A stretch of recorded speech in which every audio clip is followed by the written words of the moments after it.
Muy buenos días, amigas y amigos. Este es nuestro devocional diario, un año en la vida de Jesús, de Fable y Mortimer. En el día de hoy estaremos leyendo en Mateo capítulo 27, versos 45 al 49. Y la palabra del Señor dice así: Desde la hora sexta hubo oscuridad sobre toda la tierra hasta la hora novena. Y alrededor de la hora novena, Jesús exclamó a gran voz diciendo: Elí, Elí, lema sabactani.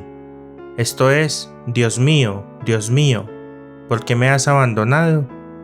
Algunos de los que estaban allí al oírlo decían: Este llama a Elías. Al instante uno de ellos corrió y tomando una esponja la empapó en vinagre y poniéndola en una caña le dio a beber. Pero los otros dijeron: Deja, veamos si Elías lo viene a salvar. Nuestro devocional se titula La oscuridad. Cuando el Hijo de Dios nació, una gran luz se vio en los cielos en medio de la noche. Pero cuando estaba muriendo, una repentina oscuridad cubrió la tierra al mediodía. Los pastores se asustaron mucho al ver la luz. ¿Cómo entonces debieron haberse sentido los asesinos del Señor al contemplar la oscuridad? ¿Cuál fue la causa de esta oscuridad? A veces, un eclipse solar oscurece repentinamente el día, pero un eclipse no puede ocurrir en el tiempo de luna llena, como era en esa temporada cuando se celebraba la Pascua. Está claro que esta oscuridad no fue causada por un eclipse, fue un evento milagroso. Fue un juicio enviado por Dios. ¿Y por qué? Para mostrar su ira contra los asesinos de su Hijo. Desde el comienzo del mundo nunca se había cometido una acción tan terrible como el asesinato del Señor de la Gloria. El día en que se cometió el hecho bien podría distinguirse de otros días. Las palabras que Job usó respecto al día de su nacimiento podrían aplicarse a él. Que lo oscurezcan las tinieblas y la sombra de muerte, que lo habite una nube, que lo asuste la negrura del día.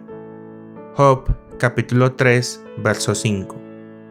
Las multitudes que habían acudido al Calvario ya no podían mirar con curiosidad insensible o triunfo malicioso el cuerpo sangrante y el rostro agonizante del Señor. El Padre había dibujado una cortina espesa alrededor de su Hijo expirante. No se registra ningún suceso que ocurriera durante esas solemnes horas de oscuridad. Pero finalmente se oyó una voz que decía: Dios mío, ¿por qué me has abandonado? Los enemigos de Jesús reconocieron la voz.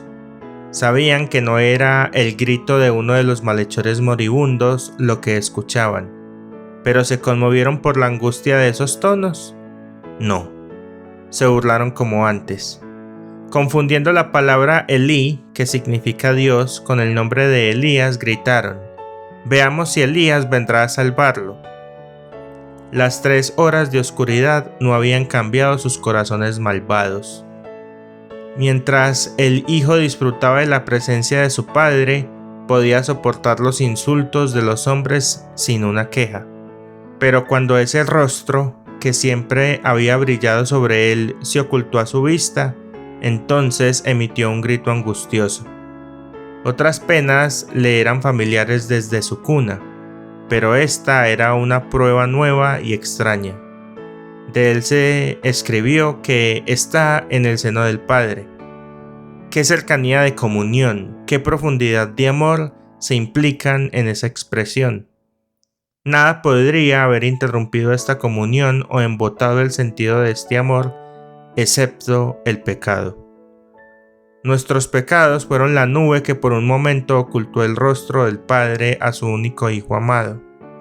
Por un momento lanzó una profunda sombra sobre el corazón del Hijo de Dios y luego fue borrada para siempre en su sangre expiatoria. Desde el trono de su Padre, Él nos llama y dice: Oh Israel, no serás olvidado de mí. He borrado como una nube espesa tus transgresiones y como una nube tus pecados. Vuélvete a mí, porque te he redimido.